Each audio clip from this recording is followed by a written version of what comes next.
Morning. I guess it is morning, hey? I do most of my lives in the evening, except Saturday. Saturday in the morning. Although I might change that at some point. It depends on you whether you want to hang out and do the meditation on Saturday morning or if you want to do the meditation Sunday night.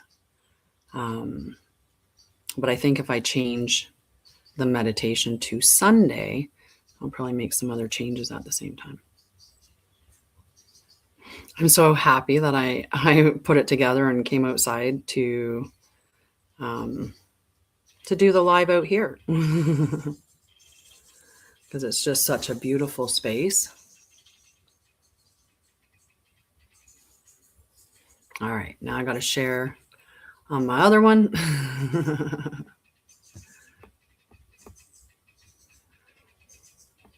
And then we're just going to rest for a minute.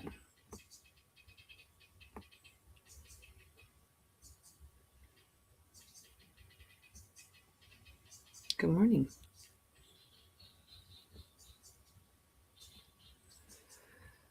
I think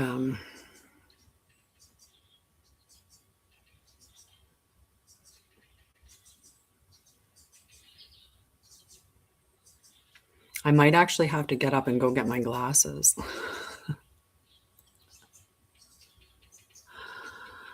Because I'm like, I can see fairly decent. Hi, how are you? Meditate now? Is that an order? Meditate now? Hi, Carol. How are you, love? Hi, Kelly. How are you? I'm going to pull out my cards and we're going to check in on the energy. I'm very happy that I was able to do my live outside. I actually have a umbrella here just in case it gets really hot to protect my electronics. So on your screen, you can see the top of it, but I've been wanting to I love doing lives outside. When I was in Costa Rica, that was one of my favorite things. For one, I actually like sitting cross-legged on the ground. I've, I don't know. I think if I was a teacher, I would have loved to sit and talk to my class, like sitting on the ground cross-legged, like in the same level as them, right? As opposed to, like the teacher standing up and I'm the authority and I'm talking down to you. I've always been somebody that sees it as being on the same level. Like I learn from my students as much as I learn from another teacher, right? Just because you're at the front of the class doesn't mean you're the repository of all information either. So today we can talk about anything spirituality and healing. If you have any questions, feel free to ask the questions. I always say I reserve the right to answer them. And that's because, well, you know what it's like on social media. If I just said, yeah, go ahead, ask whatever you want, I'm going to get some pretty crazy things. All right. The other day, I thought it was going to snow in Alberta, and today it's it's a nice day, thankfully. If you're watching, I would appreciate it if you could or you can you can tap the screen, especially on TikTok. Really is a bit of a popularity contest here. But even on all the other ones, if you're watching the live, like the live so that it indicates to others that maybe it's a worthwhile live to watch. And it really is. It really is a great live to watch. And, sometimes you have to toot your own horn, and I will. I will toot my own horn. Because the thing that I teach you is not to escape life or to run away from yourself or to avoid being human, right? We didn't incarnate in this lifetime in order to escape our body or escape our physical, right? We incarnated into this dimension into a physical form because that's not something we normally have, right? You are a light body, you are light energy. So this physical form, imagine how attractive that is, right? Because when you are not in a physical form, how do you hug somebody? If you're not in a physical form, how do you eat? How do you taste? Right? So all of those things are a part of being human, and it's why we incarnated, was to have that experience. Now, it's definitely a hijacked realm right now, so the experience that we're getting isn't exactly the experience maybe that we want to be getting. So your belief system will create the reality for you. As much as, we've been led astray, let's say, to believe that, the Almighty sits on a throne and judges everybody and says, you can come in and you can't, and you can come in and you can't. And the only way that you can come in is if you, like, did all of these things. That's not the case. Right? That's what they've made so that they can make it seem like, number one, every single person that goes through the religious aspect comes in believing that they are inherently sinned, right? That they have sinned and that they need to, purify or whatever.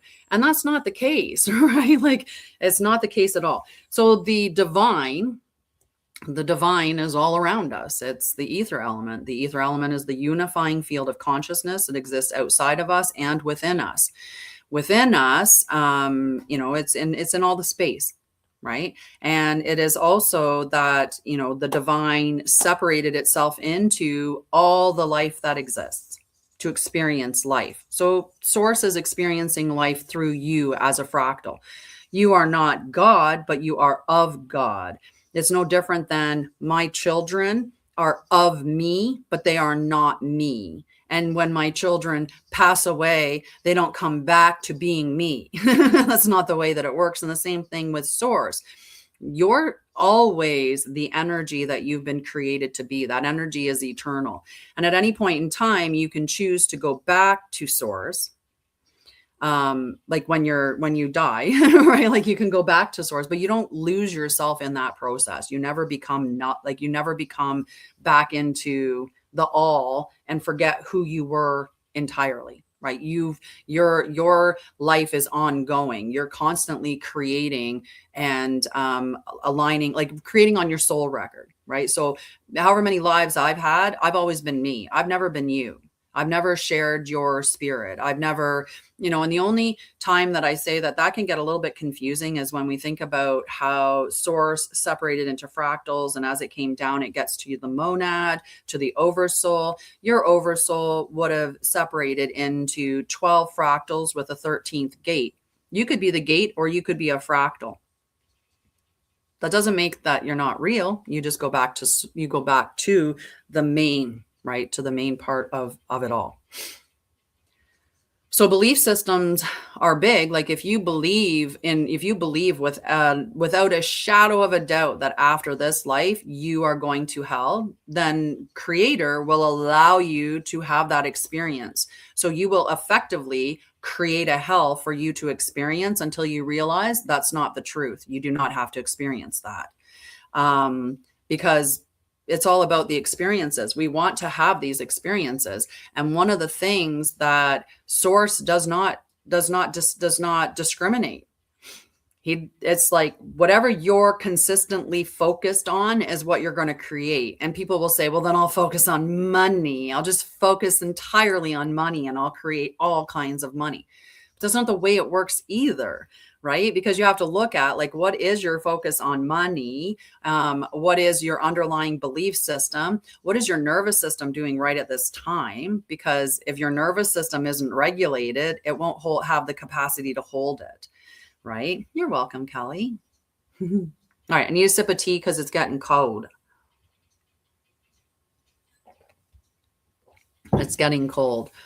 So when we're born into this life, we are born as, worthy, deserving. We are born as perfect, right? And, when we think about karma, well, yes, there's an element of karma that is real, an element of, okay, so if I did something to betray somebody, then somewhere along the line, I am going to experience betrayal because I must know the one side and the other side, right?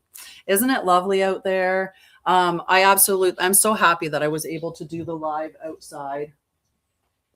But I might get distracted because there's lots of birds around, and specifically like the hummingbirds were flying. So you may hear them go by and the sound that they make, which is lovely.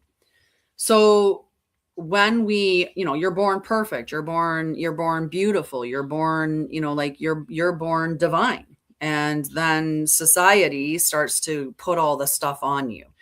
Your parents give you a belief system, school gives you a belief system, society gives you a belief system.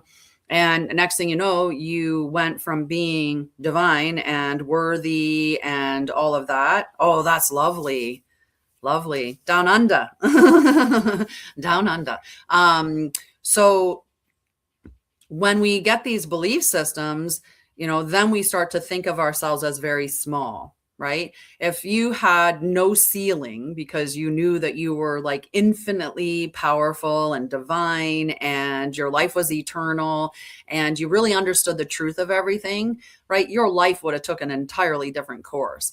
But because we were given all of these beliefs and told that we were small, that we were Neanderthals at one point and we couldn't figure out how to use a fork, and that we had all of these really stupid times, right? Well, the way that they portray the indigenous tribes, like when they came to say North America and they founded it occupied, but when they founded it and the indigenous welcomed them with open arms, right? Because that's, like we were like the indigenous look at life as stewards, right? You are stewarding the land for the next generation. You are caring for it to give it to 7 generations is actually the way that it goes in indigenous, right? So it's something that we are passing through to the next generation, the next generation, the next generation. We're meant to be stewards. They've changed that for us, right? They've changed it. They've made the earth seem like it's nothing more than just a big old rock, a bit of dirt. You build your house on it and that's it, right? It is. We're stealing. We're literally like, well, I wouldn't say we are unnecessarily like this individual or that individual, but but many, and especially at the top I would classify not as elite. I don't like saying that they are elite. When you look at that word, it gives the indication that they are somehow superior or they are better.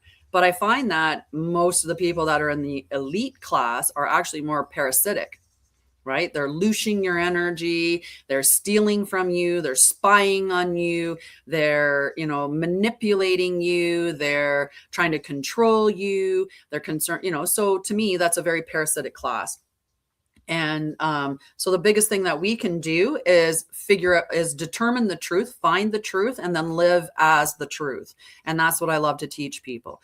First of all, by reconnecting you more to yourself and back to the things that truly matter, which is nature, right? That's where spirituality is found, not in a building, right? You don't need a book. You don't need a building. Actually, that was the note I channeled yesterday, was that you don't need a building. You don't need a guide. You don't need a book. You don't need anything to have a relationship with source, with creator, with God, with whatever term you want to use for it. We don't need an intermediary. That's what's keeping us detached from it. Source is all around you, listening all the time. Like that unifying field of consciousness, if you could see it right now, it's in all this space. You would see it lying across, like if you were looking at somebody in your house, you would see that field of consciousness lying across their body. You would see it everywhere because the field of consciousness. Hi, Opalyn. How are you? How's your Saturday? Saturday. Sorry, every time it's just like when I say Saturday, it's all right. That song has to come to mind. So we're going to do a meditation today. I want to do a really good meditation because one, we are on the 8-8 portal. We are on the 8. So you're on the 9th. I used to always joke around whenever someone would say that, they're ahead, and I'd be like, what's the future like? Tell me the numbers for the lottery. And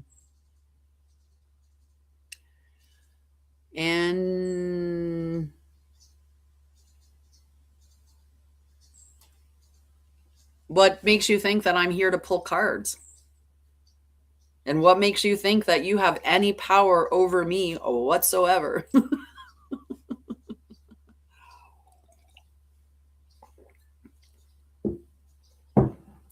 Well, I'll see how much time I can waste of yours keeping you here, attempting to annoy me for a card. We'll see who annoys who first.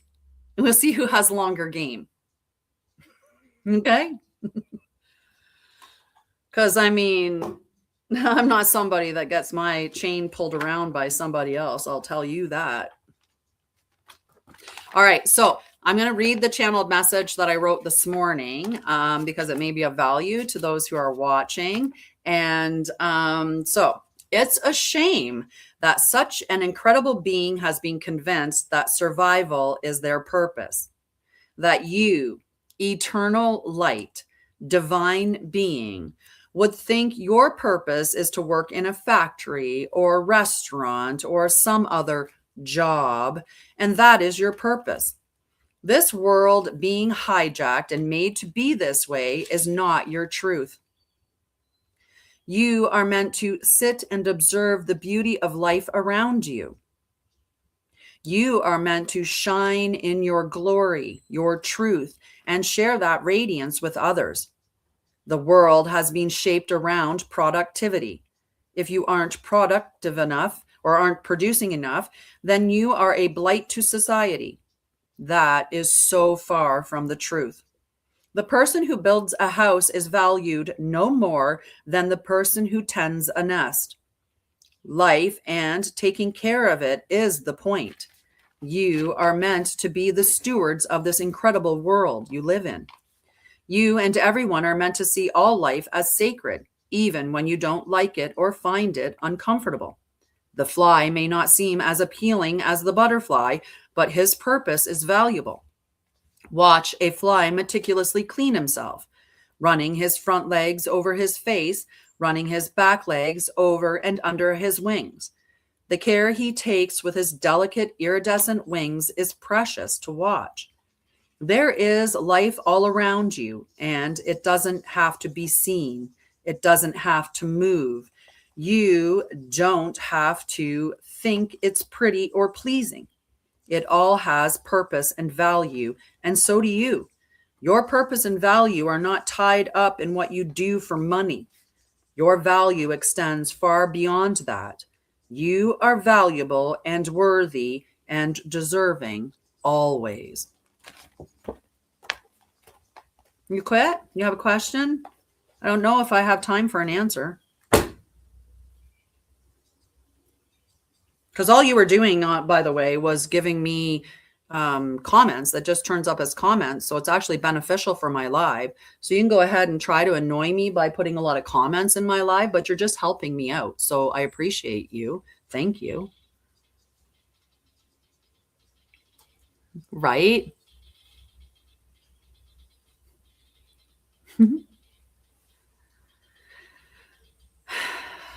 You want to know, can a fly become a butterfly? No. Right? Wasn't that beautiful? The one yesterday was, I love the one from yesterday. Hi, Jenny. How are you? Big hug for you, my love.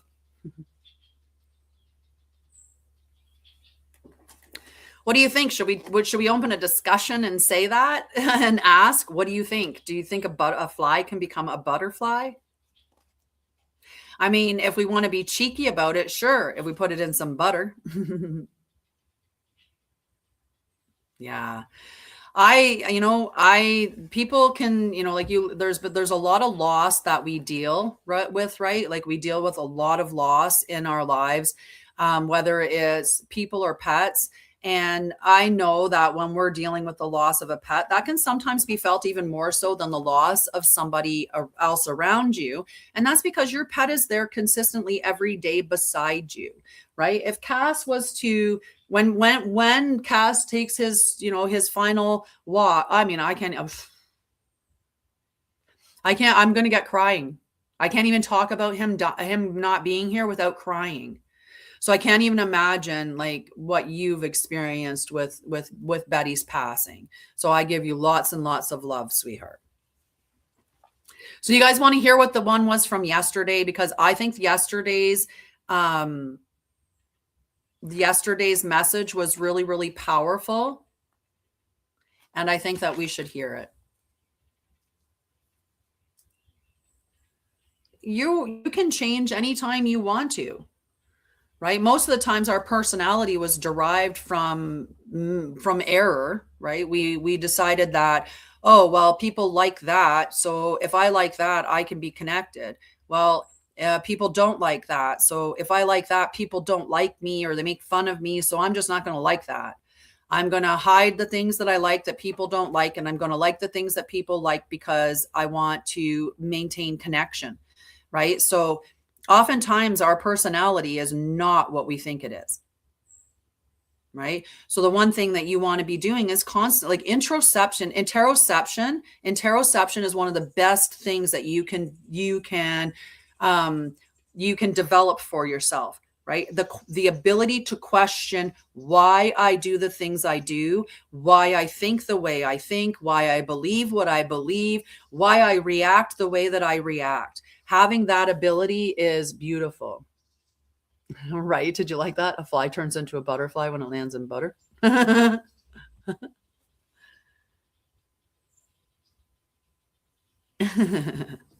Just, help me with my algorithm. Get the comments on there for me. Thank you. Hi, Jordan. How are you? How are you, love? Okay, let's read the message from yesterday, because the message from yesterday, I think, was really, really powerful. Okay. And I think somebody needs to hear this. So let's do it. As time passes, it can be easy to wonder when. When is it coming? When will it be here? Where is it? We look to the horizon and keep our gaze fixed, hoping to see the first signs of movement. Building the future, seeing the new earth, is something many are actively doing and waiting for. Some think we have to wait for everyone, and others don't. Some think there will be two earths, one old, one new, and depending on the evolution of your soul, you go to the appropriate earth, old or new. Whether we separate, I don't know what it is with that word. We separate or stay together. It is not the point to focus on. Focus on what you desire. Create what you know is needed for new earth and let the rest go. It doesn't matter in this moment if we think how reality works. You create it. Then you will realize if you see the world rise together with all souls, then that's the future you are building towards.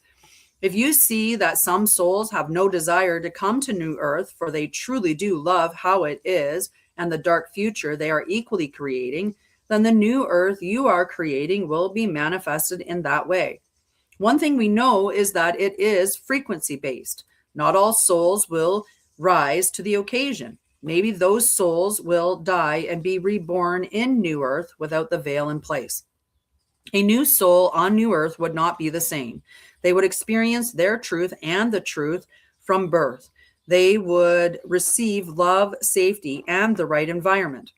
At the end, worry not about who, when, or anything of those parts. You just need to focus on the earth we should live on, create it, see it, know it, and it will be here. That wasn't even yesterday's message. Hello, Gina.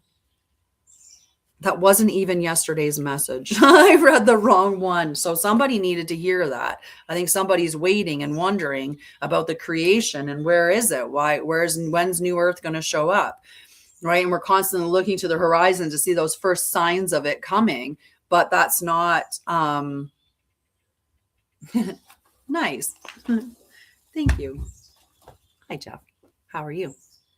Right? We're looking for that. But the thing is we're actively creating it, or at least you should be. And if you're not somebody that feels like you're like the front line of creating what we need for our future. So when you think about it, the current financial system's broken. The current housing system's broken. The current education system's broken. The current, like the way that we are stewarding the earth, that's broken. So there's all these things that are not functioning the way that they should, that do not honor who and what we are as, divine eternal beings. And we've been lied to and manipulated, and the distortions and everything, like it's insane. Does this world break or what? Right? What happens to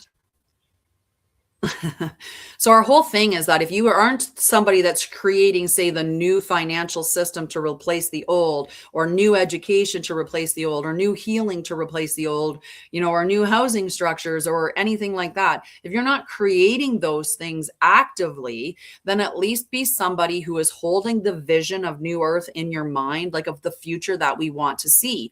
See the people that are parasites, see the people that are preying on our children, that are taking people, that are hurting people, that are killing people, that see all of those things that are toxic and unhealthy and harmful. See those things not being there. See an earth where people are honored, where health is the number one focus, where you don't have to worry about dying simply because you're not making enough money.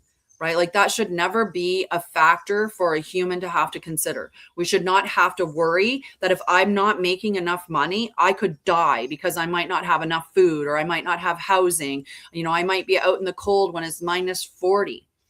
I found out, like, in Edmonton, and I know this was in some of the places in Ontario because I'm originally from Ontario. I moved out here so that I could help. I could join a partnership in Hugs for Homeless. So I'm helping my friend with starting up Hugs for Homeless and helping the unhoused. In Ontario, there's actually, like, you can get fined for feeding the homeless. Like if I was in Oshawa, Ontario with some sandwiches and I went down to where there's a homeless encampment and gave out sandwiches, I can get fined for doing that. They've literally made it in Oshawa, Ontario, that the homeless are viewed as like wild animals. If you feed them, you'll encourage them to stay. So you can't feed them. A lot of the spaces where they could put, like have a bed, or where they could put up a housing structure, they have put up spikes, or they've put up all these rocks and stuff so that people can't can't put a tent up there. Well, in Edmonton, they've now made it so that if you put up a tent or a temporary structure, you can get fined $250. If you are found sleeping in your car, you can be fined $250. So Edmonton just made it illegal to be homeless.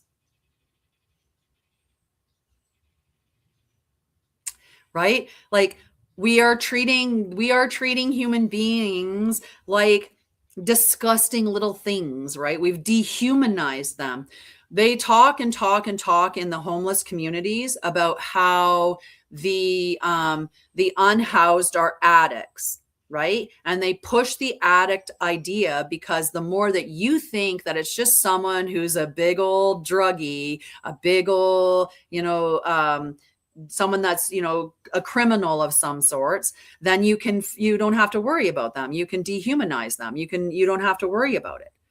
Right? So you have to be careful about that. Only 25% of individuals who are experiencing homelessness are experiencing homelessness with an addiction.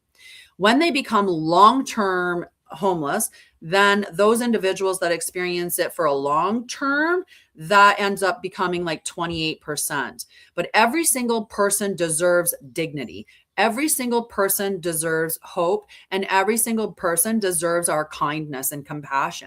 I was almost homeless as an adult. The only reason why I wasn't is because I was able to stay at my mom's house. If I had been someone that was from the foster care system, I wouldn't have had a mom's couch and I would have been homeless. Right? It's that easy for it to happen to somebody, and it has nothing to do with education, with talent, with drive, with any of that. And as the money that it takes to live continues to increase through this artificial inflation, the people at the bottom are going to become more and more unhoused.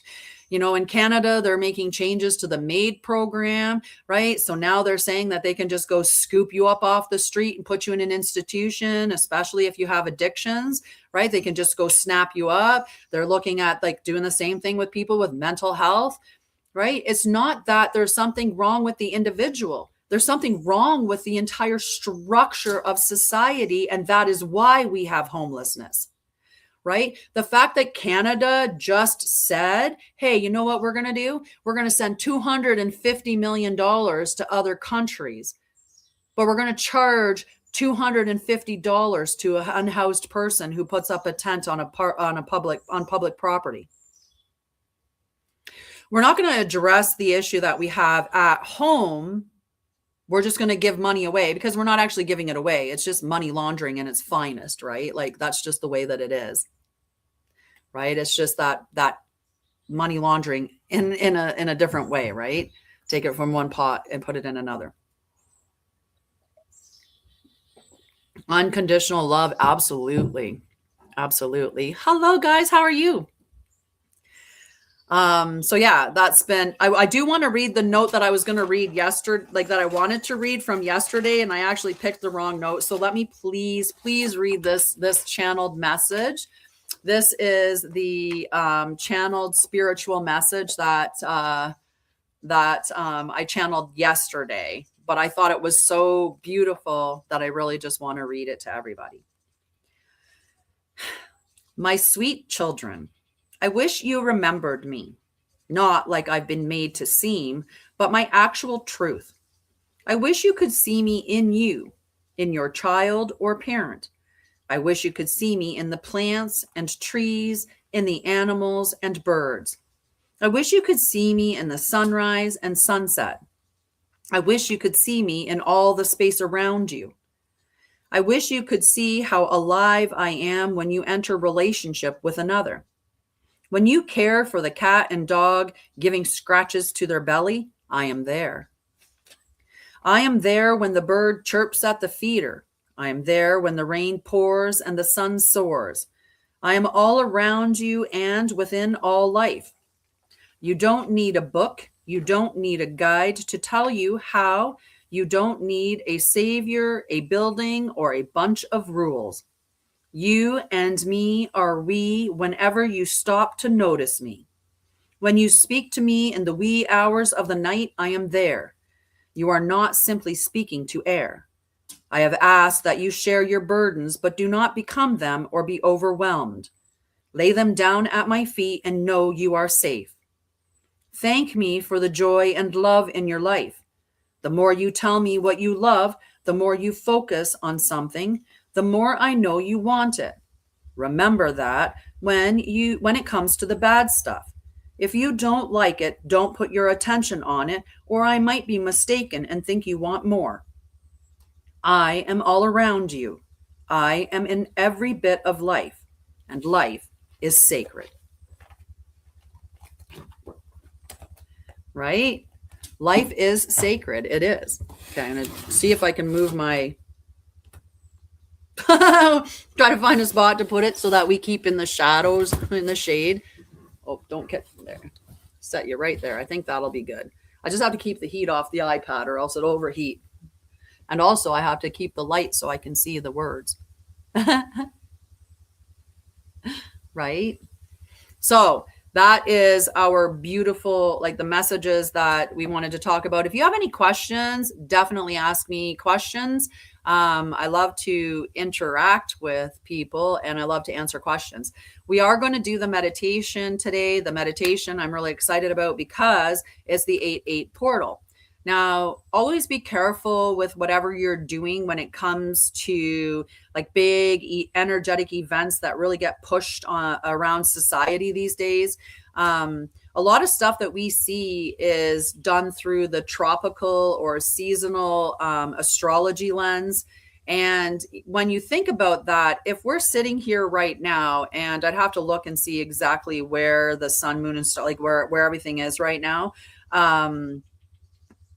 We just had, I'm going through my brain, we just had the full moon in Capricorn. Mainstream astrology would have said that it was a full moon in Aquarius, right? They're very different energies. So if you're following that dialogue of tropical, you're frozen 2,000 years ago. That's where that whole thing is the sun, like as the planet's frozen 2,000 years ago, and it just follows in a seasonal way. Every March 20th begins Aries season, and we continue around the wheel. But what true sidereal does is it's looking at the living sky, and it's just, where are the planets right now? So if you're going to be doing anything with those events and harnessing energy, make sure that you're at least harnessing the energy of the actual planets where they are in the sky, not where they are from 2,000 years ago. Thank you. If you're new, the creator is currently being a... You're hilarious. Don't you love the snarky comments or the silly comments that you get? I mean, you might not get comments like I do, Robert. You might not get quite the comments that I do. I just got one telling me that I'm apparently I'm a funny piece of something that you put somewhere that it's just people are just so rude. Just got to mute that comment. There we go. How special, right? On my other channel. So right now, I am live on 2 TikTok channels. So my main channel is Sha'Ryah, and that is associated with my school and with like my company. So it's Sha'Ryah, Pathway of Ascension and School of Light. And then Sha'Ryah Lorian is the account that I made as a backup because I was getting some account violations because because we talk about the truth and they just can't handle it. So I got scared I was going to lose the entire channel because I was on like one more warning and I was probably going to get banned. So I created the Sha'Ryah Lorian as a backup. And now I just do different things on each of the channels because, I got to make sure that there's a good reason for you to follow both of them. So I look at the Sha'Ryah Lorian as more of my spiritual side and my earth name, Tanya, as more of the material side, which is kind of interesting. But I like it. We're going to do a meditation today, like I said, because it is Saturday, and that's what we do every Saturday here. We do a global meditation. The meditation is for peace, unity, love, and truth. Many of the global meditations you'll see will focus on peace, love, and unity, and then they oftentimes include respect. I changed that because I really truly believe what we need more than anything is truth, because the truth does set you free. So I would like to call in the truth for the entire world, and for anyone that's looking for the truth shall arrive for you. Okay, so we'll just put the truth out there. I do use toning when I'm doing it, and I like to to tell people that up front, that I will be toning, so that you're not surprised when you're in the meditation that all of a sudden you start hearing me going ah or om. It's not a big surprise for you. I am going to do a little reading before we get started and check on the energies. And if you guys want to talk about what are you experiencing right now, are there any things that you're struggling with, and stuff like that? Because if there is, I'll help you get back to your center or back to yourself. Or if it's something that I think is really good, I'll put it in the meditation and we'll work on it there. Okay, so let me know what you're experiencing right now and if there's anything you need support with. I'm just gonna move back a little bit so I have room for my cards. All right, let's see. Let's see what we have coming out today. Nice. All right. Pick those guys up. They flew far away. Aw, Kelly, I think that's why you're here with me today, right? We lose ourselves so much in all these identities and roles and stuff. And after that type of that lengthy of an experience, it really, you become, I was a mother, a nurse, but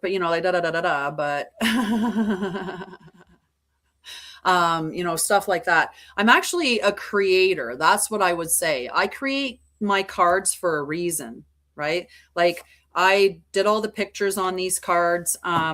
This deck here is the Etherian Tarot. I'm writing a book, Elemental Magic, Elemental Fieldwork Codex. So it's based on the elements. So this deck would support that education. The 44 Keys of the Way is the other deck that I have.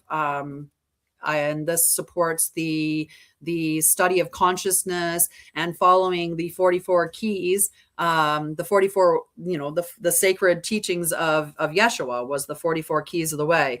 I do the return to center ones. This is based on my return to self program, which is a trauma program. So I make all of my cards to really support the stuff that I'm teaching. And I use it more as an adjunct to whatever I'm doing. So as a supportive thing, as opposed to, it's not my main thing. My main thing is I am very well versed in a lot of things when it comes to healing and spirituality. I was a nurse for over 20 years. I went on my own healing journey because the medical system was not working for me. I became very, very, and I became driven to really understand what was wrong with me, which was, at the end of the day, I had nervous system issues and I had trauma. So I became an expert in in nervous system and in trauma and mental health. And then I kept expanding with spirituality, because as I continued the healing, which many people do, as they continue healing and as they continue opening up, right? As your nervous system begins to become more regulated, as you remove the identities and the masks and you clear the toxins from your system, you really do open yourself up more spiritually, maybe receiving more downloads, opening yourself up to your gifts. Although I know there's somebody watching who has done a lot of studies with me, has taken a lot of courses. And in all of the courses, I bet she would even agree, the number one thing about getting access or about using your gifts is actually using your gifts, right? The reason why I channel these messages every day is because I channel these messages every day, right? I built a practice. I started one day writing it and just believing that I could do it, and trusting every time that I got the message that it was not me making things up. I wasn't being silly. It wasn't, like whatever. And so that's how the practice became a practice that now I fully trust, right? This is the second full book that I've written just for the collective. And I also write notes for myself, and channel those notes. Nice. 24 years in the nice. Same. I was focused in the Emerge department. It's kind of funny because, one of the things that I can tell you for certain is that money does not equal wealth. Your health is more the wealth. All right, we got to get a couple more cards here. and then we can do the reading, and then we'll get to our meditation. I left when I left nursing, I was the director of nursing and part of senior management, running a hospital and long-term care.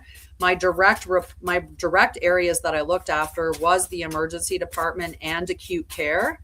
And I left, started my company because, I was diagnosed with multiple sclerosis. I ended up having to take a medical leave of absence to deal with my health. In the process of going through that, I found out what I really had was trauma and a nervous system that had wired incorrectly. So I started working on that. I realized that the healthcare system was more sick care than healthcare, in that they love to keep you sick, love to keep you continuously on medications and under services and programs and stuff. So you never really get free. That didn't work for me I was in my 40s. And at that point I was like, I'm not ready to give up my life. I'm not ready to, I was at that point at 9 medications. I was so sedated, I wasn't able to drive even. So I said, that's enough of that. And I took my healing into my own hands. I started researching all of the greats where it came to trauma. I started looking at all the best things that you can do for your nervous system. I started meditating, and I looked at my diet, cleaned that up. I looked at my social circles. I cleaned that up. I became obsessed with the present moment. I did all of these things, and I kept building and learning and growing. And when I went to return to work, because I felt I was healthy to return, my place of employment showed me how toxic it was in that meeting, and then I never ended up going back to it. I returned to nursing briefly to work in occupational health as a contract and to do some contract positions. So I would pull contract work for a few months, and then I would stop and go back to my company. But I stopped doing that when I moved back to Ontario, and I just ran my company full time. I worked in an inpatient trauma and mental health facility for a while. But that's been my thing. My biggest thing is I want to return you back to yourself and to give you tools and practices that you can use so that you can embody your spirit, and be yourself, be truly yourself, and live in a way that's healthy and holistic for you, right? I want to teach you how to think, not what to think. And so that's why in the study of consciousness that I'm doing, it's about the ways of knowing. It's not just telling you, you should know this or this is the truth, right? There's so much information out there. Oh, we got a good reading, guys. We've got a great reading. So the first card that came out was the Two of Water, and this is divine union. Now, twos often represent balance or harmony, right? Where you're trying to really balance out things. This is emotional, which means that there is emotional balance that's occurring, or that could be an even energetic exchange between you and another person. It doesn't necessarily mean that it is, in fact, a divine union. It could be a soul friendship. It could be a collaboration or a partnership that you're meant to enter in for a while. So it doesn't have to necessarily be that. But at the end of the day, the Two of Waters signifies sacred love and soul recognition. Whether this is the deepening of an existing relationship, the arrival of a new soulmate, or a reunion of divine energies, it represents the beauty of emotional connection and a shared journey. Be open to love in its truest and purest form. Right? All right. Now, we had the Six of Earth. The Six of Earth was the only card that was in the reverse. The Six of Earth is, so when we're looking at Earth, always remember Earth equals worth, right? So Earth is either our money, or it's our value, it's our provisions, it's our protection, it's how we provide for ourselves, it's our stability and security. So Earth is worth. And when we have the six, even though it kind of gives that energy of the eight, because there's a reciprocating thing, it's back and forth, which is why the picture on it looks like an eight, even though it's the six. And that's because the Six of Earth represents give and take. And when we are in the reverse position of it, it means that somewhere in your life, there is a disparity of that. There's somewhere where you're either giving too much and not receiving, or where you're receiving and you're not giving back. So it is talking about that. There's a power imbalance, that's potential there. So the Six of Earth is a reminder that prosperity is a flow, not a possession. Whether you are in the role of giver or receiver, trust that balance will be restored in all aspects of generosity. Okay? All aspects of generosity. They create these little ripples, and it's going to come back to you. All right.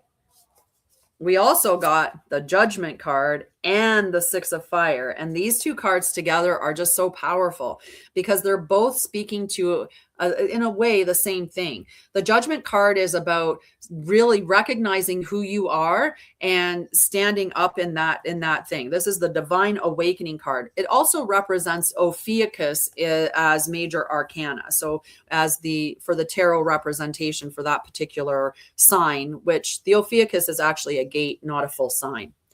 So this is awakening, ascension, divine calling, higher self-realization, clarity, past healing. Like, it's a beautiful card to represent all of this. This is the cosmic wake-up call. It is time to step beyond illusion and embrace the infinite brilliance of your divine soul. You are ready for the next level of expansion. And the Six of Fire, this one here has always been the card where you're getting it. You're finally getting the recognition and the triumph that you've been seeking. It's finally coming to you. So the Six of Fire reminds you that the journey has been seen and honored. So whatever you're doing, it's finally coming to you. You're finally seeing the rewards of it. So take this moment to celebrate, but also recognize that your fire is now a guiding force for others. So this is the leader that takes the stage. This would be like for me, right? That's sitting here and speaking, and that part of my, as much as I don't find myself to be an influencer or anything like that, because, I don't want to influence you forever. I just want to teach you how to live your life in alignment with you. That's it. I don't have to be there all the time. I want you to be sovereign. So this person here, maybe that's their thing, is they're leading by example. Maybe there's somebody that's on the stage. Maybe they are an influencer, but either way, now is their time to shine, and they're getting the recognition that they deserve. This did not come without work, though. There was work in this. There was a lot of effort that was being put inside, like whether that was realizing the truth of who and what you are, releasing traumas and shadows and lies and illusions and deceptions and all of that, to finally stand in your truth and not step back on that. All right, so I pulled out, we've got the light of discernment from the 44 keys of the way. The light of discernment, I trust my ability to sense the truth. Now, discernment is felt in the body, right? We can have a feeling of intuition where we just have a feeling that there's something here. Our body is what's going to tell us what that is. So when we come into a room and you just feel this heaviness, that's something for you to make note of. It's not that you feel that heaviness and you immediately leave the room, but you maybe at least interact with it and wonder, why did I feel that heaviness? What is it about this space? Again, we're returning to introception. What is the interoception? Sorry. And when we're doing this, what is this? Why am I feeling this way? It could be the environment, or it could be somebody within the environment that is affecting you with that energy. So pay attention to that. Listen to your belly, listen to your chest, listen to the tightness in your body. We've been trained so much to sit there and go, oh, I'm a certain age, I'm old, so now I've got all these issues. You're not supposed to have those issues. You're not supposed to just immediately be tired because you're over 40 or you're over 50 or whatever age it is that you've said to yourself, that's where I'm going to have this. Oh, it's 40, got to get my glasses. Oh, 50, tired all the time. Oh, aches and pains, right? We get taught that so much, so then we believe that that's just exactly what we're going to experience, and we line ourselves to experience that. When we're doing that, we bypass the fact that our body is giving us a lot of signals and signs. That fatigue might be that you are in an environment that is not suitable for you. It could be that there's a lot of frequencies, or, like Wi-Fi, Bluetooth, radio waves, like all kinds of frequencies that are maybe affecting you. The other reason could be that maybe you're in there and, the reason why the energy is affecting you is because somebody else that's there is actually targeting you energetically or trying to draw your energy away from you. So always look at that. There could be multiple reasons why you feel that way. It isn't just, oh, I'm old, I'm going to feel that way. Because then you're missing out on a lot of those things, right? You get that, that suddenly that feeling in your stomach, and you just think, oh, it's just something I ate. Well, maybe it wasn't. Maybe that feeling in your stomach is because of something in your environment that's not aligned to you, or that is bringing up something that you have to look at a little more deeply. But your discernment is felt. So if you're not able to feel your discernment, it could be because you're dissociated too much from your body still. And you need to do some little practices to bring yourself back into your body, involving nervous system regulation. We've got the quiet mind card coming out as well. The quiet mind card is, I allow my mind to rest in silence. Honestly, if you want to hear your oversoul, which is what I call your higher self, because it's overarching, it's not that it is higher than you in a hierarchy sense. The oversoul is, for you to hear that is silence, right? For us to hear things, most times we have to stop and we have to silence our mind, because otherwise it's competing with the noise of all of our thoughts or the movements that we're doing and the activity and the busyness. And that's keeping us dissociated from it. We've got our radiant influence. Of course we do. My presence influences the world around me. It does, whether your presence is positive or negative. You are influencing things around you with whatever you're sitting in. So if you're sitting in a state of lack, that is you vibrating lack rings out into the environment, into the field around you. And guess what's going to come back? Some experience of lack, right? It's like the ripple that goes out and ripples back. It's not coming back the same ripple, but that ripple that's coming back is going to give you the experience that you seem to want to have because you're spending your time in that energy. So spend your time in the energy of gratitude, spend your energy in the time of prosperity, like just knowing that you're abundant, right? Because maybe, you can see that certain things you've always had. You've never had to worry about your food, for instance, or you've always had a roof over your head. So you can be feeling prosperous because you have those things. The last one that came out from the 44 keys of the way is the breakthrough. Insight emerges as patience. So breakthrough follows sustained effort. Pressure builds until shift occurs. Consistency prepares for the moment. So this is about like whatever you're doing consistently is what's going to dictate what your life is. So if more often than not you're spent in anxiety or you're spent experiencing emotions like fear and lack, that's what you're going to see most of. Right. And the reason why you're seeing that is it's for you to open up your eyes and going, what is it in me that's mirroring or reflecting or resonating with that? What is it within me? Is there an identity that I'm refusing to let go of that has aligned me with this? Maybe I've been somebody that's always struggled. So even though I've done all this healing, I'm still in my identity, someone that struggles. Right? You're the one that has to work through that and understand what are all my identities. So one of the homework assignments I would give you, especially if you were in my group spaces, I would say to you, write I am, and then all the things that you have identified, all the roles, all the identities, all the thoughts that you've had of yourself, even the ones that aren't good. Right? Like I say this, I've said this many times, I am love and light, and I am an asshole. Right. And the reason why I say that is because, well, many people find that, that I'm a bit tough. And that's because when I find the truth, you can't tell me to not think it, not say it, not speak my truth, right? Or not be my truth. People can't get me to bend over and, believe lies because I've got discernment. And that can be very abrasive to other people, right? People really like it when you will change your mind to suit them. And when you don't, that can be really hard on other people. So I'm okay with that. I'm okay with that. I'll shine a light on your demon, no problem. All right. So return to self or center. The two cards that came out for that, one was from reconnection and the other was from boundary. Like I said, I don't have pictures for these ones yet. Reconnection is about staying with yourself. Do not abandon yourself. And we do that all the time. We abandon ourselves for the other all the time. In stress, you may disconnect from your own needs or experience. Staying with yourself builds stability and trust.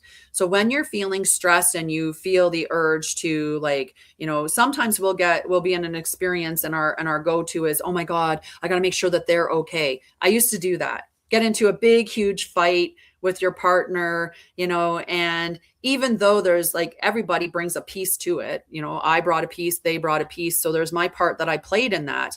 But let's say, they were found to be texting some other girl and you get into an argument because they're texting some other girl. And at the end of the day, you're like, oh my God, I'm so sorry. Right? I've been there where it's turned back around and then I'm the one that's trying to soothe that person for the mistake that they did towards me because I didn't trust in me or, because of the healing that I had to do because I had that anxious attachment. So of course that I needed to keep that person, right? That connection thing. When you sit and you ask yourself, what do I need in this moment, right? What is the most, what do I need right now? And your body might respond with compassion. Your body might respond with with hydration. You need water. Your body might respond with clean your house, because maybe part of what's happening right now is that you're feeling overwhelmed because of information or energy. And a part of cleaning your house is getting rid of that, or putting the energy in its place and clearing out some of the energy that's stagnant. Right. So allow your body, or allow yourself, come to yourself first before immediately going to that other person to repair. Go to yourself first and say, what do I need? And then provide that to yourself before you move forward. Okay. And it's just one simple response, and then follow it. All right. Our last card is boundaries. And it's saying you do not need to engage. And it's true. Engagement is optional. Not every invitation requires a response.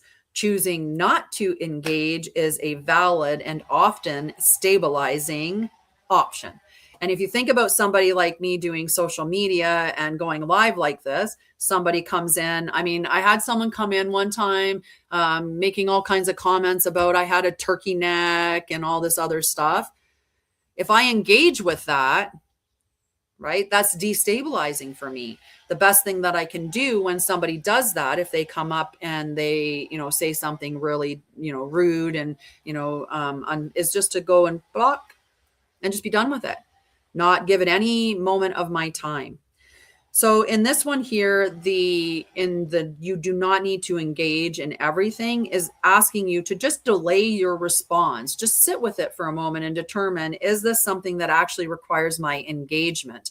And if I participate in this, what is that going to mean for me? Right? Because sometimes we get into an engagement where you're like, you get trolls online and they're just saying all these, you're never going to win that. There's never any convincing them to not be rude, to convince them not to put, nasty comments on your or other people's stuff. You're not going to change them. So engagement in that space is a waste of your energy. And it's just telling that person that they've got you, right? That they can control you because they can affect your emotions. All right. So choose silence or non-engagement. Sometimes not engaging is the best choice. Alrighty. Who feels like getting a meditation on? Who feels like doing some powerful, energetic work for the collective? Because I am. And we know part of it is we want to come home to ourselves, right? And I've been doing very well. I'm sorry, I really didn't give you a good hello, Ernestine. It has been a very, very long time. All right. It has been far too long. Please come and hang out with me more. Right now, I'm Sunday at 7:30 and Wednesday at 7:30 plus Saturday at 10 a.m. Mountain. That may change. It depends on the Saturday slot and whether or not it gets going, because I might do Sunday, Tuesday, Thursdays as opposed to Saturday, Sunday, and Wednesday. We'll see. We'll see. All right. No changes happening today. I'm going to get my music going so we have some good sound in the background. If there's anything that you want included in the meditation, just let me know. So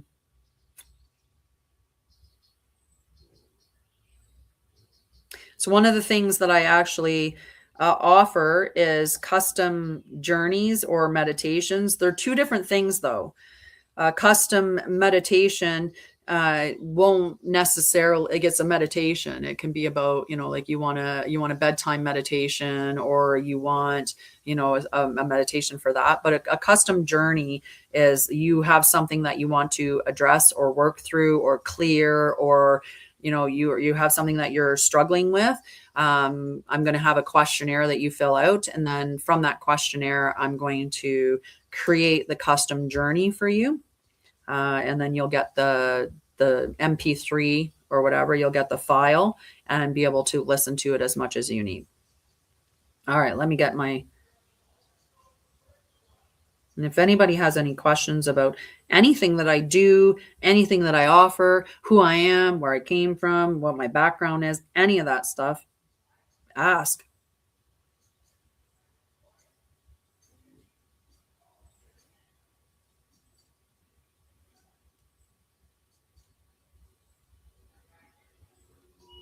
Okay, I got my music picked. I'm going to set up this beautiful thing behind me. I have to get my my other channel set up. Where is it? Nope, not that one. That one. There we go. All right. Hi, Brianna. What's your channel all about?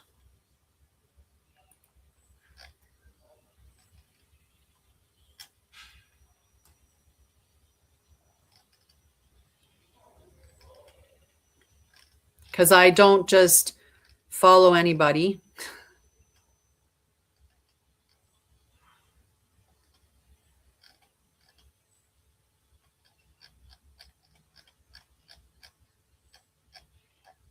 All right.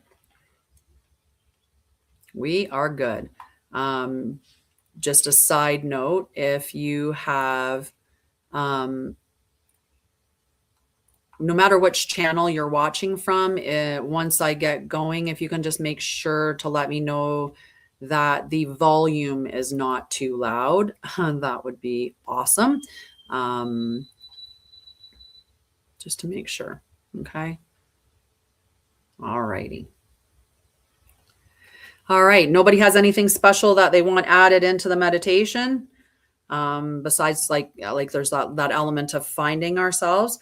I would suggest, Kelly, to definitely go to my website and sign up for a free clarity call, and just we'll have a talk and I'll see what I would help you with. I have a bunch of different membership spaces. And by that, I mean, I have 3, one's free and then 2 other ones. So definitely check that out. All right, let's get our volume going here.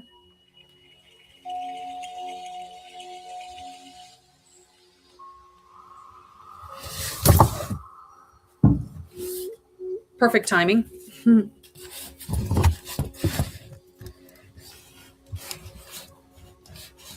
Like I said, I'm just trying to keep my electronics from direct sunlight, because otherwise my iPad will shut off.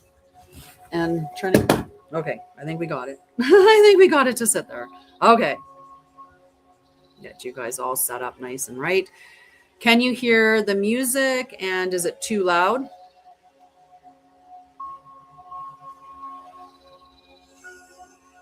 I think on the TikTok, it might be you can only hear it when I'm speaking.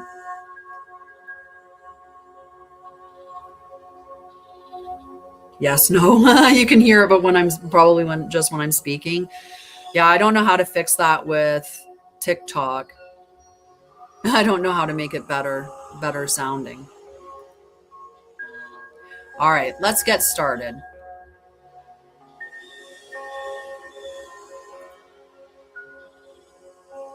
So what I want you to do first off is make sure that your device is in a good spot, that you're safe to close your eyes, you're safe to do this. You're not driving or operating any heavy equipment. So the first thing that we're going to do is just be present in this moment. And I want to welcome you here, because we're gathering right now not to impose or to control or to override free will. We are here to become coherent, harmonic resonance within the living field. We gather in peace, we gather in love, we gather in truth, and we gather in unity. May this meditation serve all willing, consenting beings, Mother Gaia, all non-speaking life aligned with harmony, and the highest timelines available for each soul in accordance with divine law. Now start by taking a nice breath in through your nose, into your tummy, up to your chest, where you pause and then let it out nice and slow. And as you let that breath out nice and slow, I want you to sink into the space that comes up. Okay, so just rest into that space. Take another breath in and out the same way, nice and deep, engaging your diaphragm and allowing yourself to sink into that wonderful space that comes up.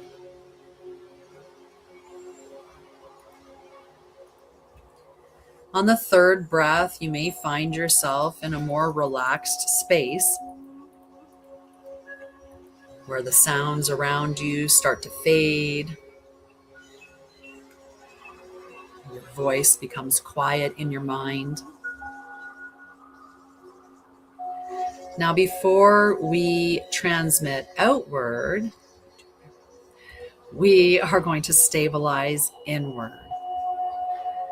So the first thing I want you to do is feel your body. Okay? Feel the chair or the surface beneath you. Feel the earth beneath you. Feel your breath move through your body. Now relax your jaw. Relax your shoulders. Relax your belly.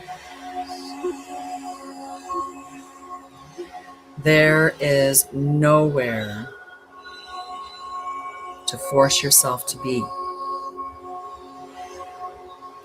Your nervous system is part of the meditation. Now, bring awareness to your heart center. You can even place your hand over your heart if that feels right.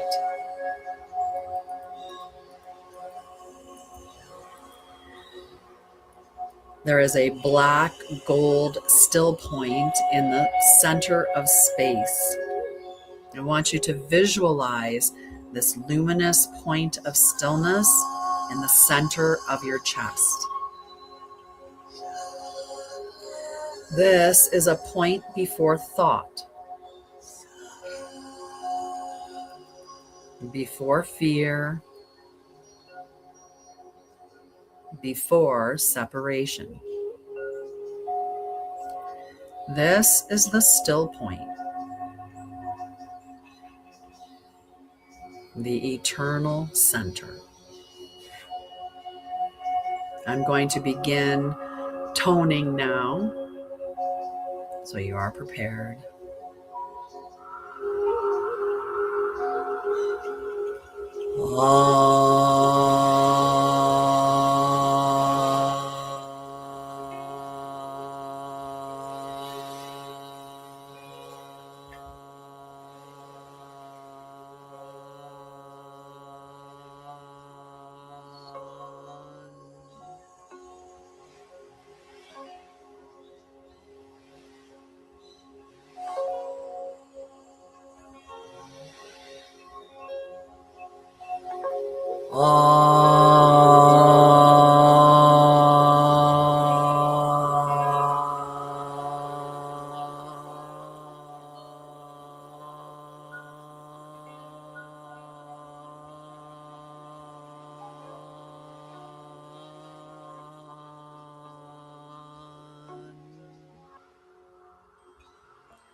Allow the tone to move through your body like a wave of peace.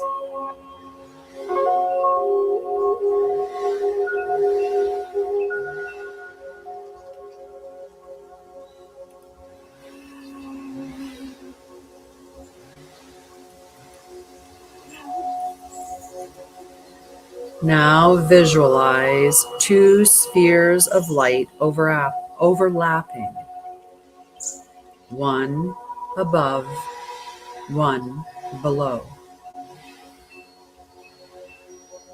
Spirit and matter, heaven and earth.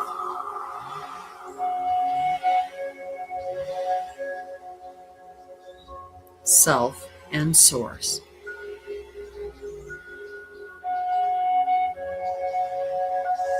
Where they meet, the Vesica Pisces forms a beautiful almond shape. This is the geometry of birth, creation, union, coherence.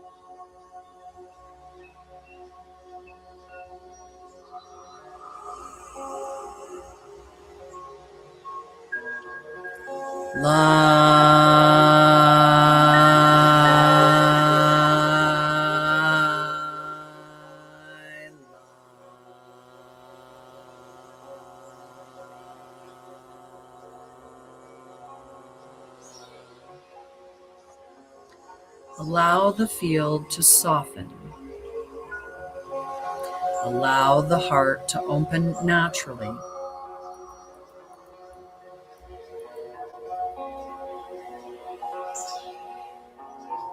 Now the Vesica Pisces begins expanding outward, forming the flower of origin, living geometry, harmonic symmetry, the architecture of interconnected life.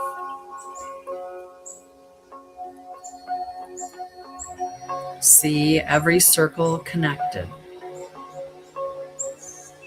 every being connected, every life influencing the whole.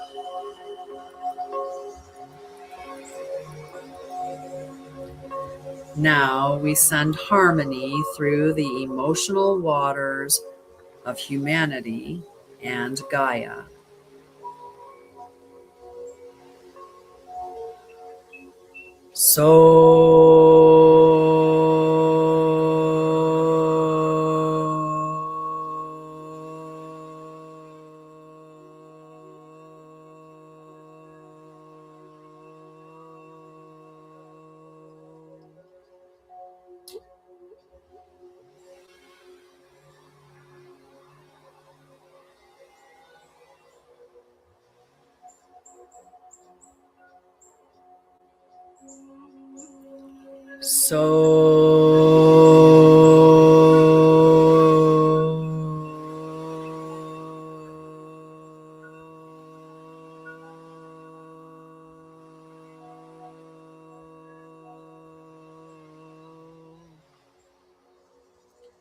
See ripple rings moving outward across the earth, through oceans,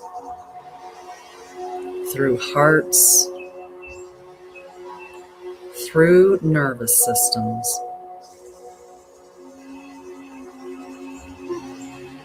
No force, no control, only harmonic invitation.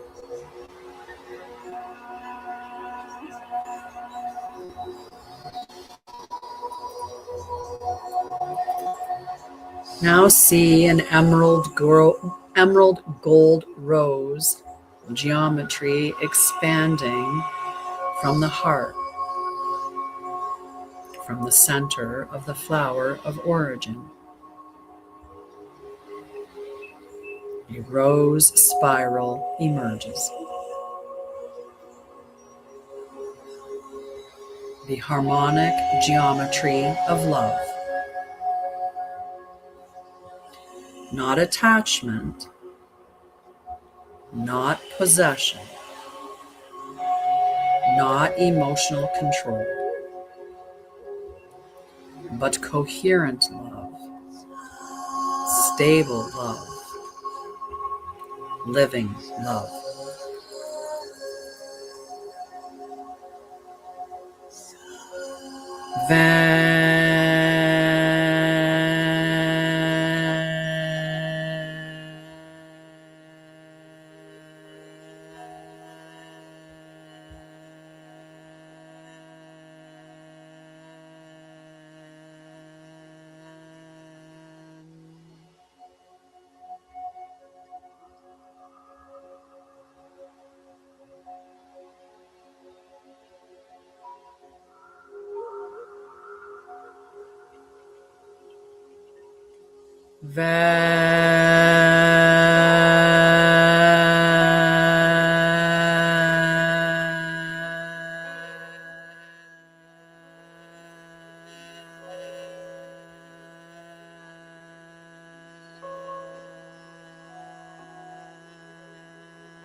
May all willing hearts remember coherence.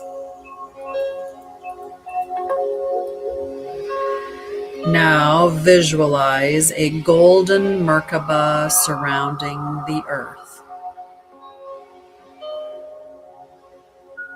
2 interlocking tetrahedrons.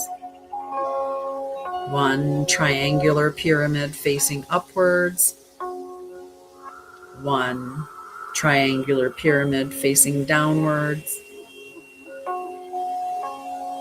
The earth within them.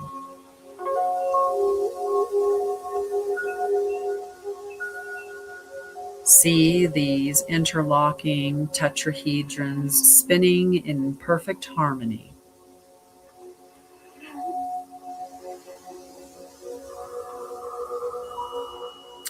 Now see the same geometry around yourself, spinning in perfect harmony.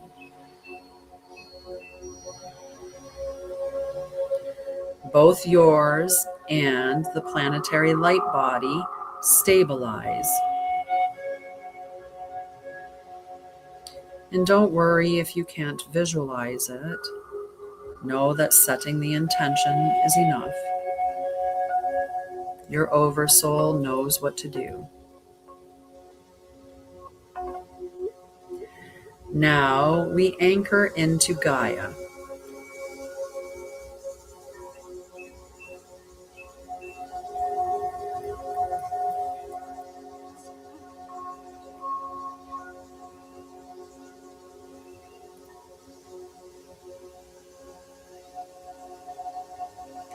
We anchor our crystalline roots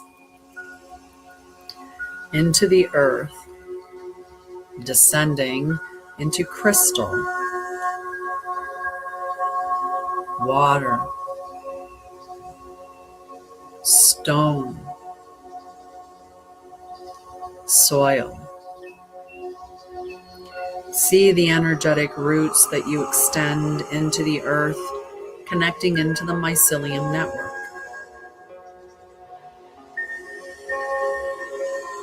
See the roots that extend from you, branching far and wide, connecting into the other branches of those who are part of the meditation today,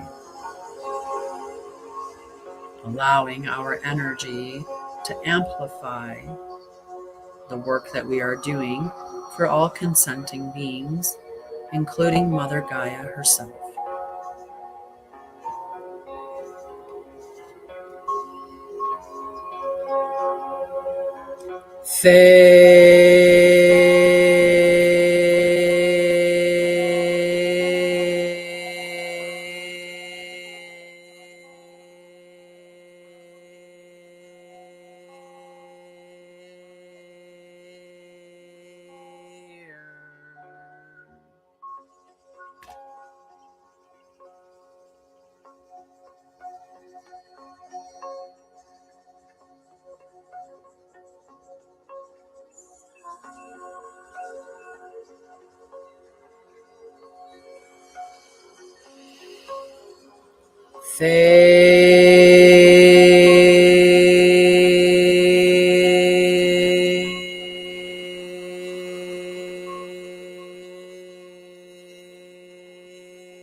May Gaia and all willing and consenting beings stabilize into their highest harmonic expression.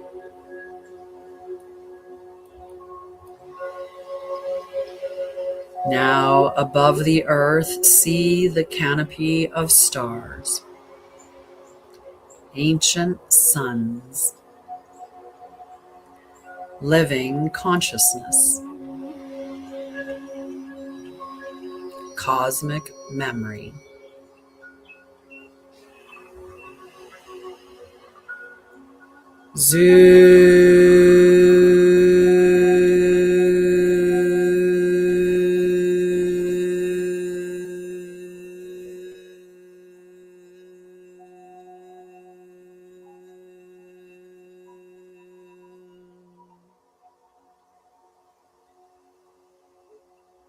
May all willing beings remember their place within the living cosmos.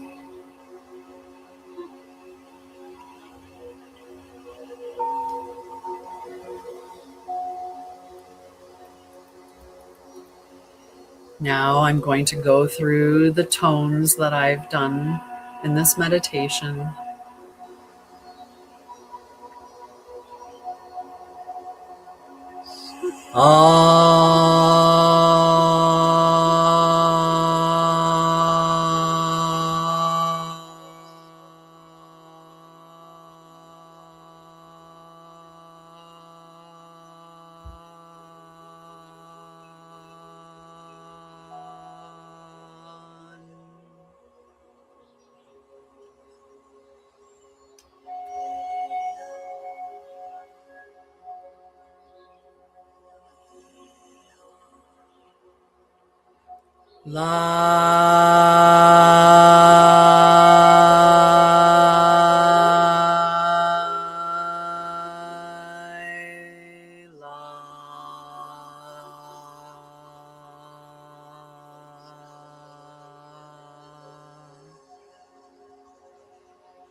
The earth is stabilizing in concentric harmonic light. Om.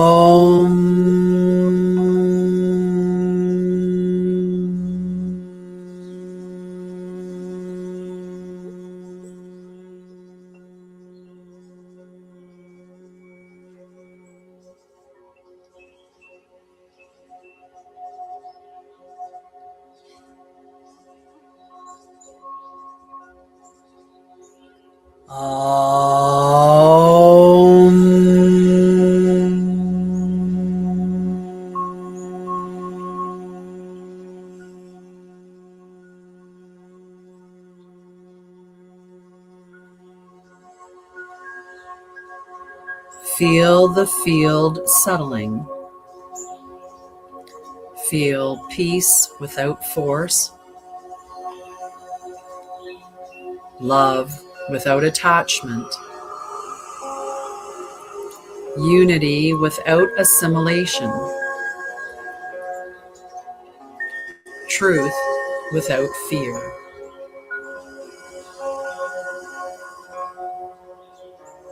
Standing before you is a portal. It appears as a doorway filled with light.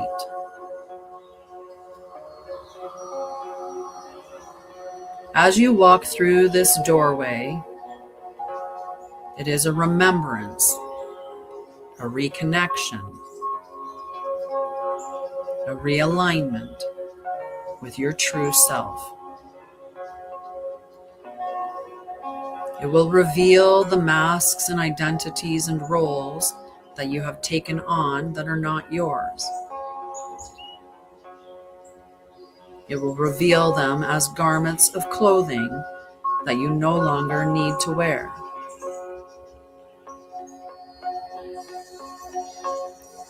Choose to walk through the portal if you wish. Anything that occurs is through consent and through your sovereignty.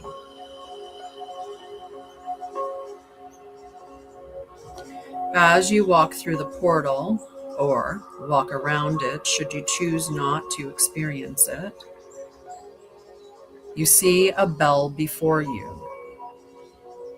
Again, you do not need to strike the bell if you do not want to. This bell is pure source light tone. When you strike this bell, it's going to vibrate and resonate through your body, through your energetic layers, and clear any trauma, lies, distortions, illusions, manipulations, any contracts, ties to any lifetimes, timelines, realities, dimensions, or spaces that are not aligned with your divine highest self. It releases those as that tone rings through your body. Ring the bell if you wish, and allow that sound to resonate, vibrating through every cell, every space, rippling through your body, removing all of the trauma,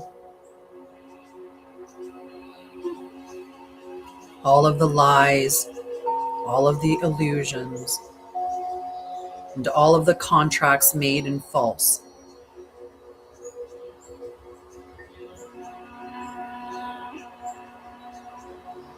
Now, all of us who are present for this meditation surround a giant bell. We all join together now to strike this bell and ring it loud. As this bell rings, it vibrates through the entirety of Mother Gaia, through all seen and unseen life. And where consent is found, trauma is cleared. Strike that bell with me now and watch it vibrate through the earth and through all beings.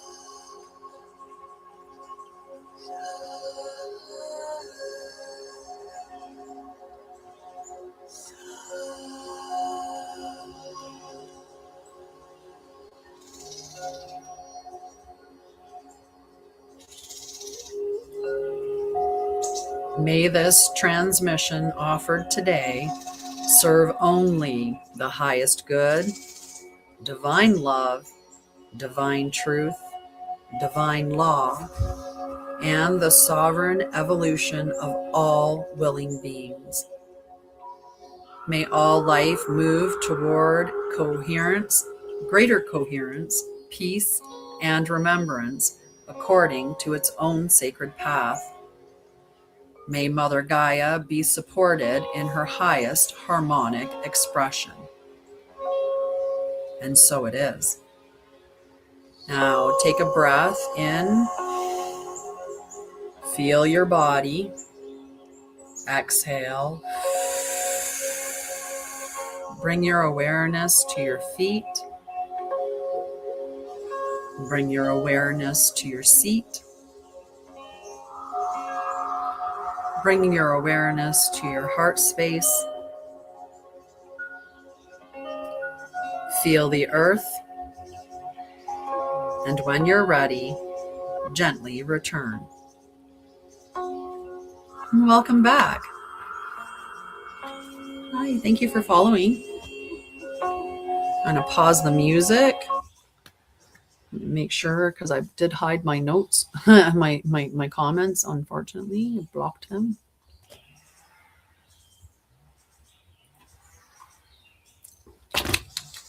Somebody tried to get me shut down during my live. That was, someone came in and they just typed a whole bunch of the N words. Silliness. I don't know why that would even affect me. That should affect them. And I don't understand how they can type that stuff and not get an immediate block. But sometimes someone will say, I love you on my feed and it blocks it, or I'll say something nice and it blocks it. It's so weird. Have you found that, Robert? I don't know if you're still on. I know you're quite busy and doing a lot of lives, so you might not have stuck around, but how did you find that meditation? Did you enjoy it? How did it feel ringing the bell? Did you choose to ring it?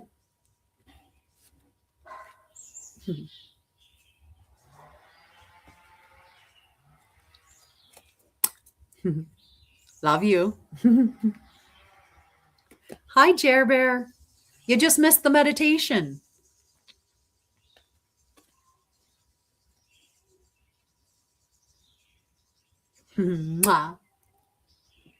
Yep.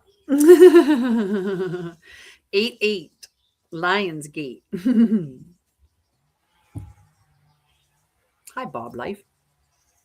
How are you? What do you have planned for today?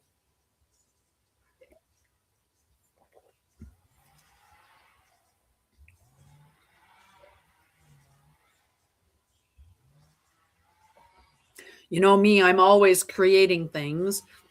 So I have lots of things to do. I did want to try something, but I need someone to be a guinea pig for me. Carol, did you want to be a guinea pig? You rang that bell.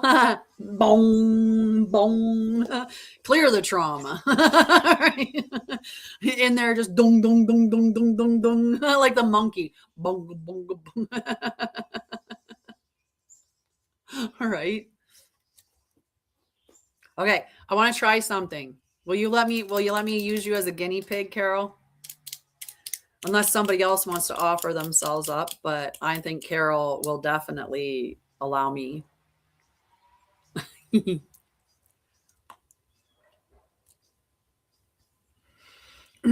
How do you feel from that?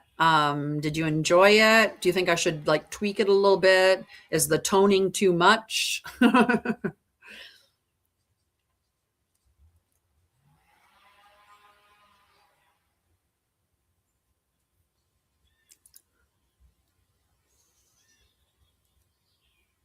Right? You'll let me do it for you. Do something.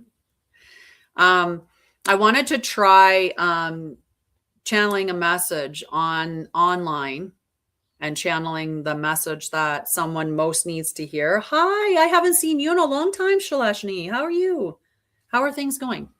Yeah, maybe, sure. All right. I just want to try this. I want to try this, and I've been wanting to do it for a while. But of course you have to have somebody on the other side that's willing. So thank goodness for Carol. All right. All right. So I told you that I do automatic writing or channel writing, and that's what I do every morning. And I write these notes, and I also write a note for myself every day, but I also do these notes for other people. So I'm going to channel a note for Carol right now.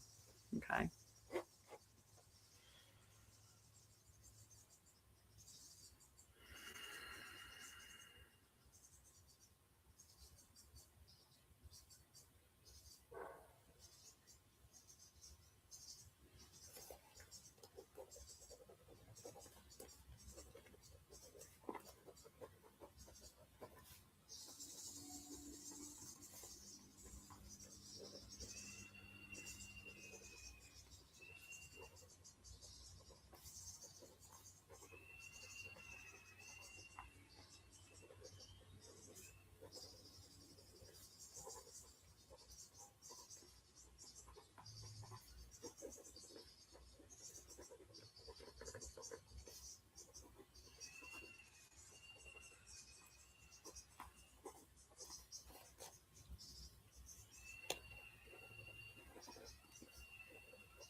Want to know your message? I hope that wasn't too much watching and waiting for me to write the message for her. So, Carol, this is the message that came through for you. Carol, my beloved child, I know your heart is heavy. You have picked up on the collective grief mixed with expectations and attachments. Do not fear. Remember to focus on what you wish to see. You are meant to transmute the grief you feel and use harmonics as your tool. Sing, chant, tone, speak light language. See the grief evaporate into love. You are never alone. We love you. So that's your message. I think that's a lovely little message. So what are you guys doing for the rest of your Saturday? Or Sunday if you're in a different time zone.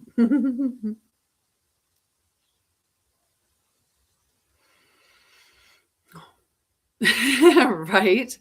I'm like, I could just see it, right? Like, and when we talked about ringing the bell and the meditation and thinking about like the harmonics and stuff like that.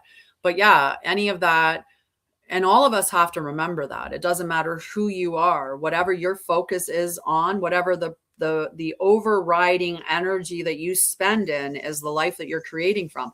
So if you're spending your time in fear or lack or hate or anger, frustration, any of that, that's what you're going to see more of in your life, because that's what the unifying field of consciousness that's all around you, that's resonating with all of your energy, is picking up. And it's like, well, that's the energy they're in. We're going to magnetize more of it because you're a bioelectrical magnetic being. Right? So the magnetic, right, is gonna come back to you. So much needed self-care. Yes, right? Much needed self-care. And you know what? Like self-care it's very simple, but we make it seem very hard. because we've been pushed into, like, through this whole experience that we're in, we've been put in a position where we've given up our authority or sovereignty to somebody else, whether it's the government, the church, our parents, the police, like, somebody has authority, right? Or somebody has more knowledge, even though those in authority are doing more things, more terrible things than anybody else. And the knowledge that they are giving us isn't accurate, right? So, we spend a lot of time in that space. And from that space of being, born and raised in that environment, we're looking outside of ourselves for that very thing that's going to help us or save us or fix us or whatever. So we're looking, who's going to come along and save me? Who's going to come along and heal me? Who's going to come along and fix society? Who's going to come along and, like, address the environment? And meanwhile, it's all to you. It's all back to you. If you put yourself as a priority in your life would change drastically, especially if you did it from the health aspect. A lot of times we'll put ourselves as a priority, but it's almost like narcissistic in a way. Like, we'll put ourselves in a priority of, what am I going to accomplish? What am I going to achieve? How famous can I be? How much applause can I get? How much money can I, like, it's from that aspect, as opposed to putting yourself first in the sense that, how can I breathe slower today? How can I honor me as a human being and all of it, not just as my productivity, right? Stuff like that. It is. That can be the most challenging part, is staying consistent. Some of the things you want to have some flow with, you want to allow yourself to have that freedom to allow things to move, but you also want to create a structure. And we know that we're in a good space when we can have both, because the structures, the masculine energy, the flow is the feminine energy. When we can go with both of those and equal measure and, maintain harmony in our life, then that's showing us that our masculine and feminine energies are balanced within us. Many of us are operating too much in the masculine energy, and it is go, go, go, do, do, do, just constantly in this. We got to be doing something, because if I'm not productive, then I'm not worthy. If I'm not making money, then I'm a loser. Whatever these ideals that, we've been handed to us, that you have to be making so much money to be worthwhile. And you can see the way that they do that, because even the way that they have made, those individuals who are struggling the most in society, they have us looking at them like they're just bad animals. They just didn't fall in line. They just weren't able to work hard enough, or they got an addiction, or, they're a criminal, right? Like, to look at them from that way, instead of looking at them like a human being and question the society that we live in, where people could actually die just because they're not making enough money, or that they're to be thought of as less because of some arbitrary thing that these guys up here think or say. Right? We need to go back to understanding that we are all valuable, just being, the same as this nature is valuable, and we have to become stewards of it again, right? We have to make that our priority. Sometimes consistency is better if you've got friends, if you've got help, right? If you can come and hang out in a membership space and you have that consistency to kind of help you, right? Because then you can be like, okay, so I know every Monday in the group, there's this post, which is going to cue me in to remember, to do a breathing activity or do something like that. Or I know that this group, we go live 2 times a month. So I know 2 times a month I'm going to meet, and it's going to reiterate the things that I'm learning, or it's going to reaffirm something, or it's going to get me back to where I'm supposed to be, because maybe I've gotten off track a little bit.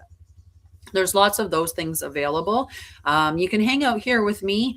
I have a free group on my website. It's the Temple of Light, because your body is the temple for your spirit, which is the light. So Temple of Light.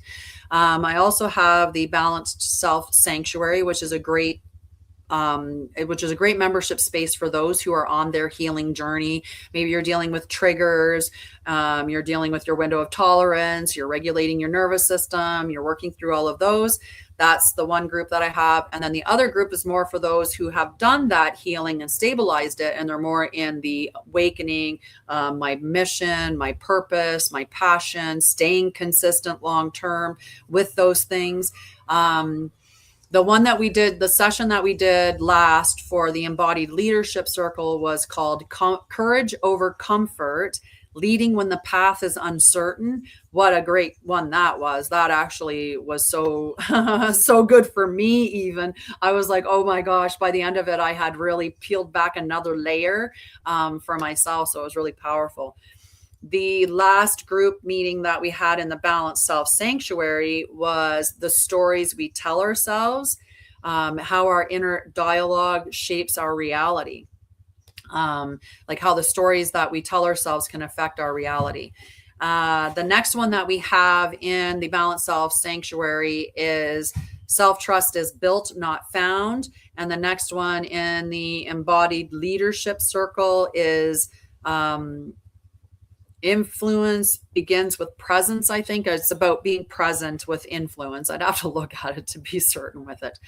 The third week of August, I'm going to be doing a Return to Center, which is a 7-day course that will eventually be, you can purchase it. I run this course 4 times a year as a live. So if you're lucky, you can get into one of the live courses. That way there, every day you're going to have that accountability partner. And these are just 1 hour a day. I know that might be a lot to do 7 days of 1 hour, but you're going to get a wonderful PDF. You're going to get lots of practical tools. These are between somatic practices, journaling, heart math, like all the things that I've studied, as well as like spiritual energetics as well.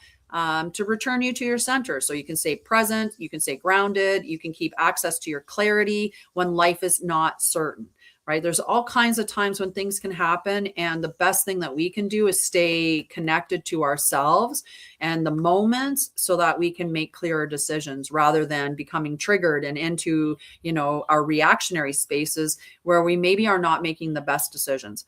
Sometimes the decisions that we make in those spaces, we make them because we're feeling very, very pressured. Like there's a lot of urgency to come up to make a decision right away. So just know that that's something that's happening in August. The third week of August starts August 17th. When we start the class, I'm going to give the individuals in the class the option of whether or not they want to do the 7 days straight. So we'll do Saturday and Sunday, or if they would rather do Monday to Friday, pause for the weekend, and then do Monday, Tuesday to finish the 7 days. So that'll be given to whoever joins in the group. There is a self-study package that's available. It's the 10-day course because originally Return to Center was 10 days. So you can purchase that as a standalone, do it on your own. You get a PDF. There's probably more than 20 different practices that you get, along with the 10 videos, which gives you a little bit of information and then the practices. And when it was the 10-day course, the classes were they weren't even over a half an hour in length. But because I'm making it 7 days, I'm just saying they're an hour just to give myself that extra buffer of time. So, they might take a half an hour, it might take 45 minutes, but, just so that you know that. September, I'm starting Return to Self. That is for the individuals. It's not a necessary, I don't want to target it as like a trauma program or, inner child healing or shadow work, although we will definitely be addressing those throughout the program. I just want you to understand this is a program where it is going to return you to yourself, reducing the masks, the identities, the roles, all of that you had to play, allowing yourself to maintain connection to yourself when life is not stable. It's giving you a whole host of practices and tools that you can use. And it's really bringing you back to that sovereign space. So where we're no longer giving our authority to somebody else, right? Whether it's the government, church, a partner, a whatever, something like that, right? Where we're giving up that someone has more authority over us than that, or that our healing is reliant upon somebody external to us doing something. It's not. Anytime that you heal, you're the one that has to apply it, right? Even the doctor, if he gave you a pill that would cure you, you have to take the pill. Like the doctor can but you have to take it, swallow it, ingest it, right? You have to digest it. So the same thing goes with everything else. I can give you a whole bunch of information on how to address your trauma. I do one-to-one trauma and nervous system support sessions. So you can more than certainly do that. at the end of the day, it's you. You are the one that has to do the breathing. You're the one that has to do the journaling. You're the one that has to catch yourself. You're the one that has to meditate. You're the one that has to learn mindfulness, right? You're the one that has to do the actual practices in your day-to-day life. So if you're willing to do that and want to do that and want to see a change in your life, definitely come and hang out with me. One thing I can tell you is my life has drastically changed where I was before healing and where I am after healing. Now I get to be the true me, the real me, and align with people and that are in relationship with me that are aligned, where it is, they're held to a better standard. That's for sure. And I'm not running around going, please, please, please, just like me, please, please, please, just be here, just please, please, please take care of me, just looking for that savior, because that's what ends up happening a lot when we become victimized as children. You came by your traumas honestly. They weren't something that, that you deserved to have happen. They weren't something that happened because there was something wrong with you, because you were a bad person, because of any reason for that. The traumas happened to you because the person that did them didn't heal theirs, or was disconnected from their soul so much that they could perpetrate these evil acts. And so that's not you, that there was anything wrong with you. It was something that was wrong with them. And that's the biggest part of the reconciling that needs to happen when we're healing our trauma. Most of us identified it as, there's something wrong with me. Your parent's supposed to love the child. So if the parent's not loving the child decides it's not a problem with the parents, it's a problem with me, the child. There must be something wrong why my parents can't even love me. There must be something wrong with me that my parents beat me. There must be something wrong with me. And that's not the truth, right? And part of the healing process is understanding and recognizing that. And then realizing that by giving away your healing to other people means it's never getting done. The way for you to reclaim it is to know that you're the one that's going to have to do the day-to-day practical stuff. Okay. And like I said, the membership spaces, we meet twice a month. There's lots of content. I put posts in twice a week in each of the membership spaces. Temple of Light, there's no meetings in there because that's just the free membership space. So you can hang out there if you want, and get just a little bit more information. You can check out the other free resources that are at Sha'Ryah. And if you have any questions about anything, just sign up for a free clarity call, because that'll get your questions answered. I get to meet you, which is nice. And I'll tell you, I'm not going to sell you the biggest thing that I have. I just want you to be met where you're at. And if where you're at is you really want to do healing, but you don't have the finances to do like an 8-week program, then maybe I would suggest return to center. Today is the last day to get the early bird for Return to Center. It's an $88 Canadian course for the 7 days. So it's like $10 a day. And it's also, it's $88 for the 7 days. And that's Canadian. So that's even cheaper than, if you're not in Canada, that's very cheap. It's on sale for $66, which ends today. Okay. There is a post somewhere that has the details about that you can reference. But if you have any questions and you really want to be a part of Return to Center and you want to get it at the discount, you can always message me and I will send it to you and honor that for you. So I'll make sure that you have the code, because it's a coupon code. And I think it's tweet R2C. I believe that's what it is, because it was an early bird. So tweet, and it was Return to Center. So I probably did the R and then the number 2 and the C for it. So, but I mean, if that wasn't the case, if that didn't work when you put it in, just message me and I'll give you I'll correct it. Make sure you get the right code. I'm back here on Sunday at 7:30 p.m. Mountain Time. And yeah. Any other questions or anything I can help you with before I take off today? Maybe we can give you a card. Right? I think there's a couple people on here. Jordan, because that's who I was thinking about when I pulled it. It says awareness. This is not yours. You are absorbing what does not belong to you. You are taking on emotions or stress from outside yourself, creating confusion about what you are actually feeling. This blurs your internal signals and weakens boundaries. Embodiment practice. Say out loud, "This is not mine." Visualize it leaving your body. Then take one slow breath and feel your own body again. Now, if you're not certain what you're picking up that is not yours, you can always say, "What of this is mine?" and then release what isn't, right? What of this is mine? I release what is not and just let it go. Okay, Gina. I'm trying to jump. I didn't wear my glasses, so I have a hard time seeing that because it's very pale. It's very pale on my thing. Maybe if I did it this way. Gina. Okay, good. I was like, I'm pretty sure it says Gina, but all right. Can I get a nice card for Gina, please? This is from my Return to Self course, but I called the deck Return to Center rather than Return to Self. Like I said, I tend to make tarot and oracle cards to go along with my educational programs as kind of an adjunct. Woohoo. Regulation. Reduce input. Less input creates clarity. When your system is overloaded, additional input prevents processing. Reducing input creates space for your system to catch up.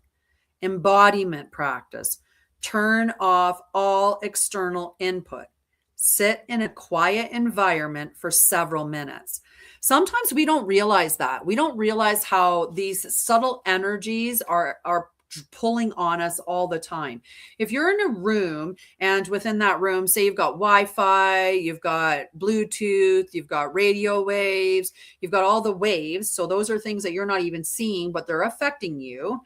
Then you have, say, a TV on in the background, and maybe you're playing on your phone and you've got that going on, and there's the hum from the heating and air conditioning system. There's the hum from the fridge. There's in the back of your mind, I've got this to do. I've got that to do. I've got to respond to this message. I got to call this person back. I have to pay that bill.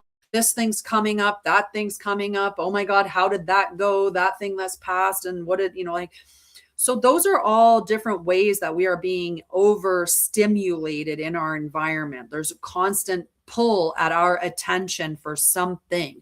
So that's what this is talking about, is taking the opportunity to just silence everything. If you can go outside and sit in nature somewhere quiet, and maybe even put your bare skin on the ground, and because grounding is a significant and powerful tool to use, right? By allowing yourself to it's all about the ions, the negative ions that you have, right? There's that transfer of ions between you and the earth.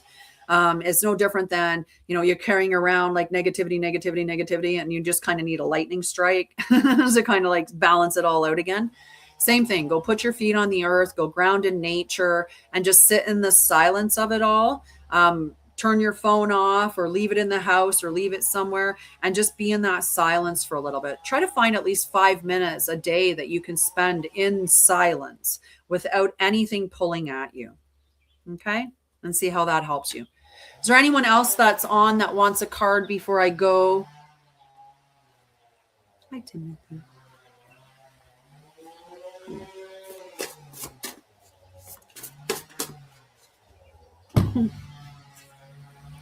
Well, I'm going to read this one because it came out. So maybe somebody's there not saying anything but would like a card, or maybe, this is the one I need to hear. I don't know.